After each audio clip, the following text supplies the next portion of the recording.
Hi everyone, it's Lori here, and today I want to talk about the Calathea rufibarba.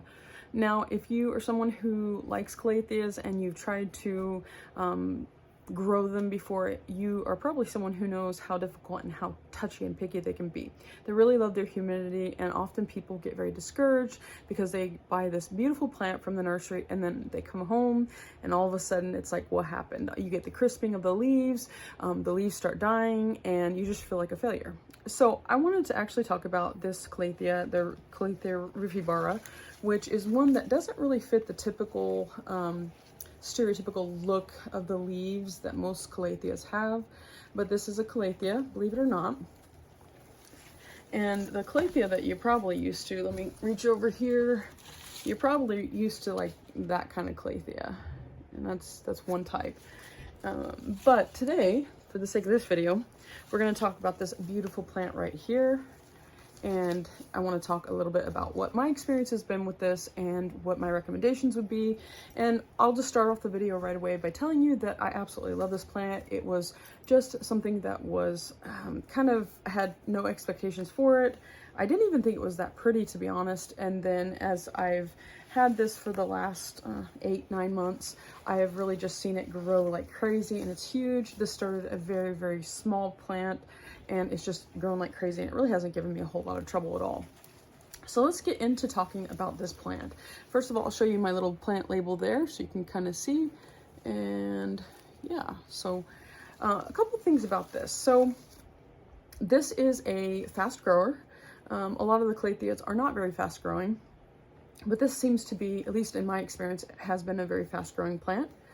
Each of the leaves, and I don't think you can see it on there, but they're kind of like a fuzzy texture, and that's kind of the cool thing about it, because most calatheas don't have a fuzzy texture. And on the back side, and I don't know if you can see that or not, but if you look at the back side of the rufibarba, it has like a purple undertone, and I think that's something that makes this so unique and so beautiful. Not just to calatheas, because a lot of calatheas have that purple backside, but it makes it unique to this because it's just, I love plants that have the purple backside. And it's interesting because when certain angles you can see the purple, and then when you kind of tilt it you can't see it quite as much. It almost looks like a green. Like from my viewpoint here, as I'm looking at it, I don't really see the purple, I see more of the green. But as you can see, when I kind of show into the camera, you can kind of see the purple backside. So let's go ahead and get into talking about this beautiful plant here. So this is one that a lot of calatheas, let's talk about watering. A lot of calatheas, they like to have a lot of water, not soggy, but they like to have a lot of water. And this one can go a little bit longer, I've noticed, than most of the calatheas that I have. And it almost, I don't want to say you can neglect it, but I haven't seen the leaves kind of frump over or slump over at all since I've had this. I think maybe once when I went an extended period of time. I don't really go very long without watering my plants. So yeah, so you can let the soil go all the way dry. The type of soil that I have in there, I have actually an aeroid mix that I put together, and it consists of the cocoa coir, perlite, worm casting, charcoal, and can't think of my other, I'll think of it here in a little bit. Basically the charcoal, the charcoal, perlite, worm casting, cocoa coir, and orchid bark. That's what it is. I had to think there for a second. And so yeah, that's the mixture that I use in the soil. And I actually repotted this once. Like I said, I had this, I think, for about 8 months, maybe a little bit longer than that actually. But actually it's probably closer to a year. But once I repotted it, it really went crazy. It got really big. It was not this big. So in 8 months, it's gotten quite large with not any significant care. So like I said, it is a fast grower.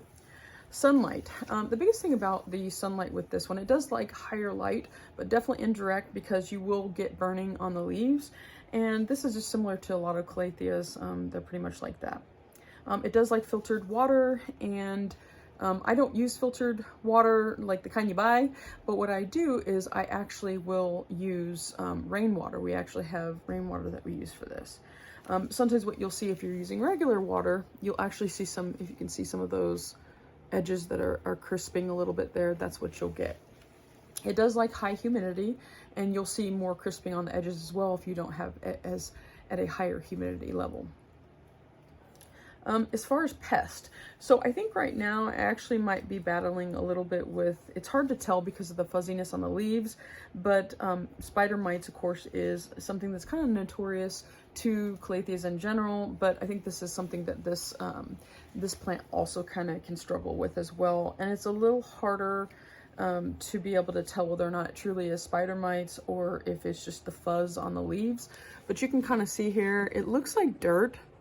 But this is something I kind of been working on with this plant, and it didn't have any problems until I brought it indoors. And so yeah, so I'm trying to clean the leaves. I have used neem oil on it, and it does seem like it does help, but I can't tell, like I said, if it's just the fuzz that's coming off. So what else can I tell you about this plant? It's a great plant. I suggest that you get it. Like I said, it's a fast grower.